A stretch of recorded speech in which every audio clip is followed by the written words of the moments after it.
et dire que Guy Krenzer n'avait pas fait du monde de la cuisine son premier choix. Cela aurait été dommage de gâcher un tel talent. Un talent qui s'exprime dès ses débuts. 2 fois meilleur ouvrier de France, une expérience accumulée dans des établissements tels que le Negresco, le Ritz à Londres ou encore le Fouquet's. C'est aujourd'hui chez Le Nôtre qu'il exerce son savoir-faire. Humble, gentil, passionné, voici Guy Krenzer. Guy Krenzer, travailler dans le monde de la cuisine, de la pâtisserie, est-ce que c'est quelque chose que vous avez toujours voulu faire depuis l'enfance?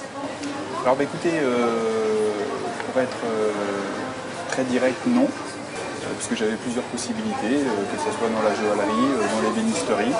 Et puis c'est vrai qu'il y avait ce côté très atypique de la culture familiale, où d'un seul coup, la tarte et la mémoire du goût qu'on pouvait avoir dans nos régions, ça m'a donné envie de rentrer dans ces différents métiers de bouche.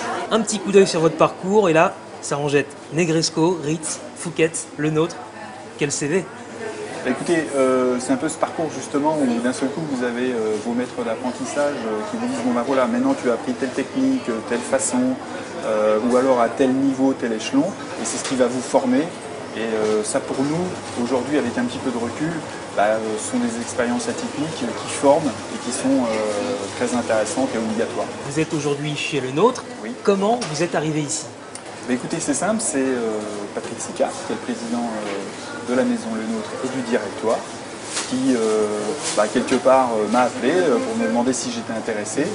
Et c'est vrai que cette enseigne magique avec Gaston Le Nôtre qui aujourd'hui est décédé, j'étais toujours admiratif. Quand j'ai eu la chance d'avoir cette proposition, forcément c'était un oui puisque c'était un vœu cher depuis très longtemps. Qu'est-ce que vous ressentez quand vous cuisinez?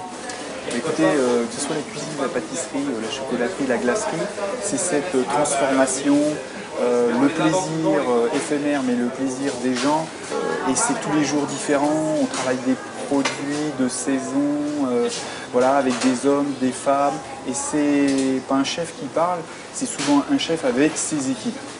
Et ça serait quoi votre spécialité finalement, le plat ou le dessert, où les gens vous disent là, vous atteignez l'excellence quand même? Donc ce qu'on souhaite, c'est que la réception chez le client, que vous ayez pris une glace, un chocolat ou peut-être une entrée, un plat, un dessert, qu'on les fait pour 2 personnes, une personne, ou pour 1000 ou pour 3000. En fin de compte, c'est vraiment qu'elles disent voilà, c'est une maison exceptionnelle, vous m'avez fait plaisir, vous avez fait plaisir à mes invités, et il s'est passé quelque chose et j'en ai un souvenir. Et c'est souvent le cas.